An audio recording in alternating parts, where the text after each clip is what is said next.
So we can lose its influence very soon. Across the nation today, temperatures range from 9 degrees in Laramie, Wyoming, up to 89 in Yuma, Arizona. Our high was 53 after a low of 30, and we measured 0.17 of an inch of precipitation this evening. We're looking for a low right around the freezing point tonight, and however, those showers will be ending, although continuing through some parts of central Indiana. We'll say goodbye to them by morning. Look for a mostly cloudy day tomorrow with a high of 45.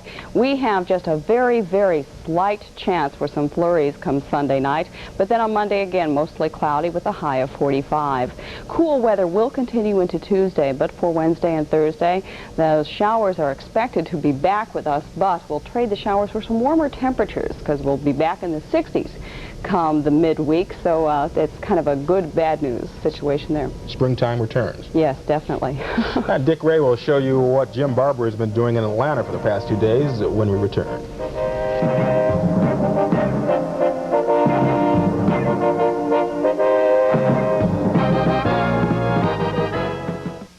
Don't miss the fabulous Shrine Circus, April 21st through April 24th at the State Fairgrounds. Take your family for fun at the Shrine Circus.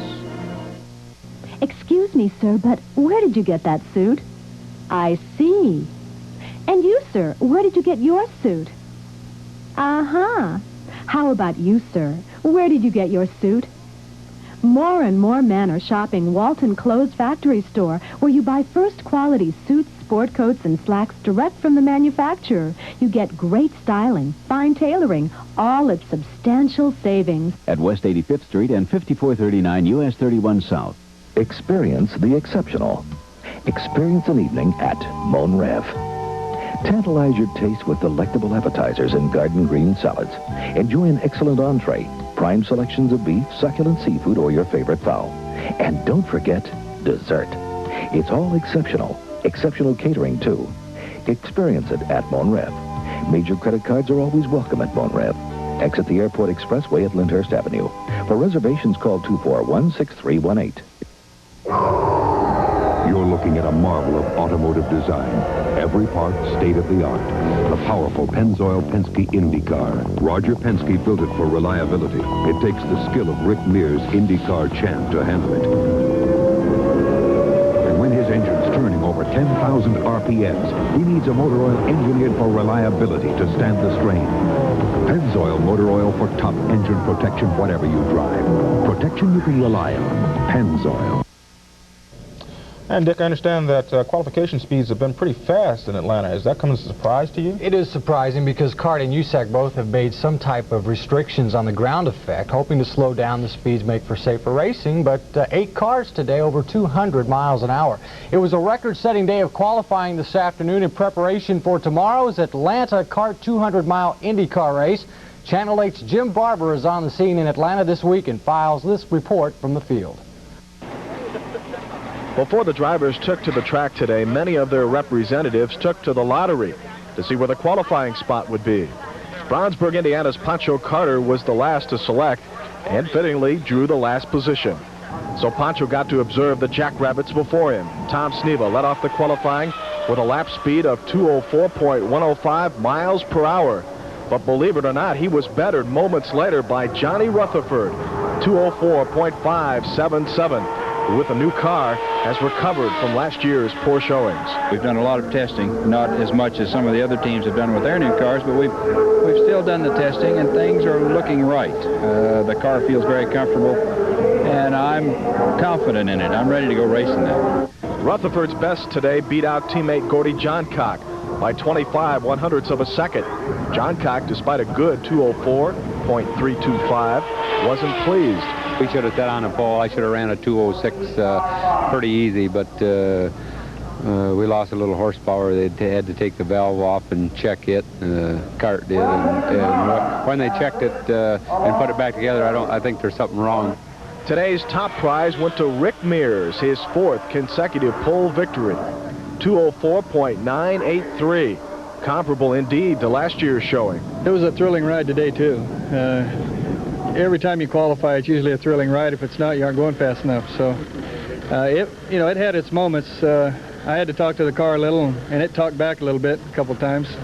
For Mears and the other qualifiers, it was an accident-free day, threatened only once by a spin from Phil Kruger, who wasn't injured and still will be able to make the race. So the 24-car field is set, and Rick Mears of the Penske team is ready to defend his Dixie 200 championship.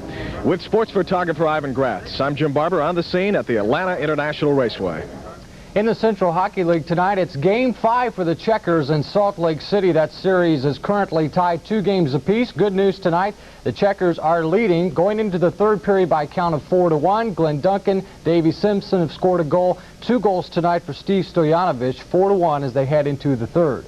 While the season comes to a close for the Checkers, it's only the second game of the season tonight for the Indianapolis Indians of the American Association, but their game tonight with Evansville was postponed because of the weather that Maureen told you about earlier tonight.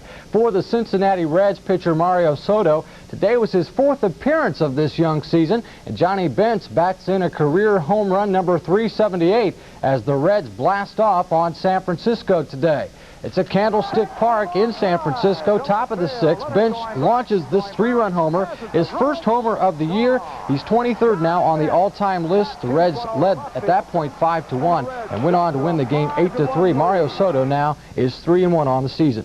The Expos got a 1-hitter from pitcher Charlie Lee, pitched 7 2/3 of no-hit baseball, but Terry Poole ruined that today. The Expos managed to shut out the Astros, and the Mets shut out St. Louis. The Mets have now lost 6 straight games. Today in Veterans Stadium in Philadelphia, this is Steve Schmidt, and he, with his 2-run homer, helped stop an Atlanta 7-game winning streak. The Philadelphia Phils went on to beat the Braves today by a score of 8-4. Steve Carlton, the winning pitcher today in Philadelphia. The Cubs notched their 2nd victory of the year. Some big bats, some clutch pitching by Lee Smith gives Chicago a 1-run win over Pittsburgh. The final there was 6-5. The Cubs took a 2-0 lead in the 2nd inning on Keith Moreland's 2-run homer into left.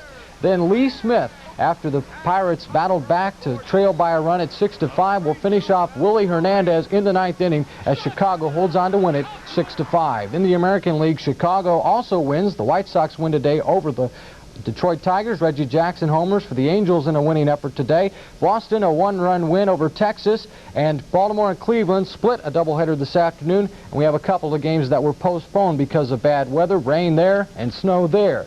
Tomorrow the U.S. Diving Championships wind up at the IU Natatorium. Today the semifinal round of the 10-meter platforms. This is 18-year-old Megan Nair, who won the 1-meter and 3-meter springboards, currently in 4th place in the 10-meter platform. Leading the way, Wendy Weiland of Mission Viejo. As far as the men are concerned, defending champion Bruce Kimball leads, and Greg Louganis is in 2nd. 5 Central Indiana basketball players are among the 11 that were added today to Mr. Basketball Steve Alford for the 1983 Indiana All-Star team. That group includes Mike Heineman of state champion Connorsville. Some local products of note is James Blackman, who averaged 31 points a game for the Marion Giants, and head coach Bill Green. Many thought he should have been the Mr. Basketball. He's headed to Kentucky. There's Scott Hicks out of Cathedral High School, averaging 20.4 per game. His coach is Tom O'Brien. He's bound for Notre Dame. One more, Chad Tucker out of Cloverdale, and also Jerome Brewer of Arlington added to that Indiana All-Star team. Very good bunch that will take on Kentucky in June. That's sports. Thank you, Dick. We'll be back with a final story right after this.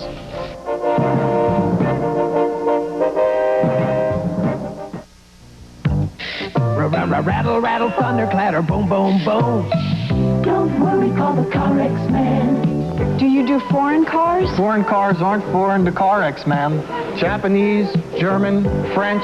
We stock just the right muffler, guaranteed for as long as you own your car.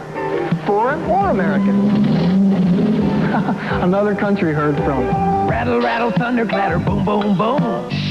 Don't worry, call the Car X-Man. I'll show you why a professional likes Reynolds quality plastic wrap. For starters, it handles like a dream. Next, try this test at home. Reynolds plastic wrap and the leading brand. Reynolds holds its shape better, and that gives Reynolds its super tight cling. Try wrapping both halves of an onion. Set your timer for 5 minutes and see for yourself. For better cling, try Reynolds quality plastic wrap. The plastic wrap professionals use. Ooh, chicken.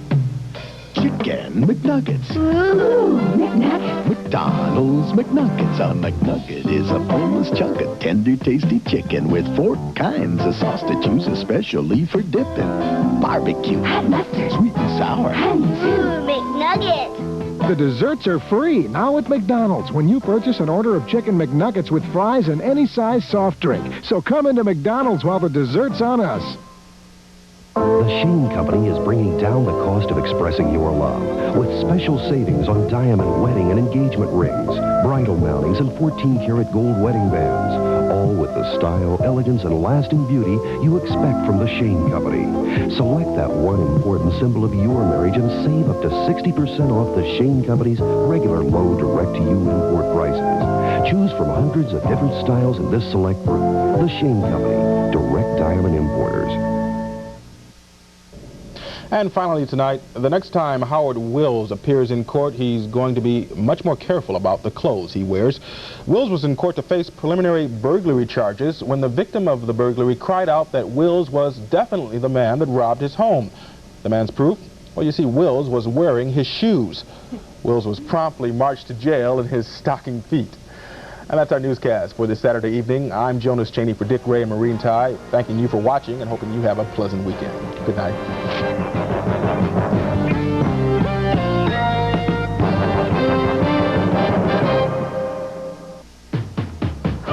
WFMS FM 95.5 is country music.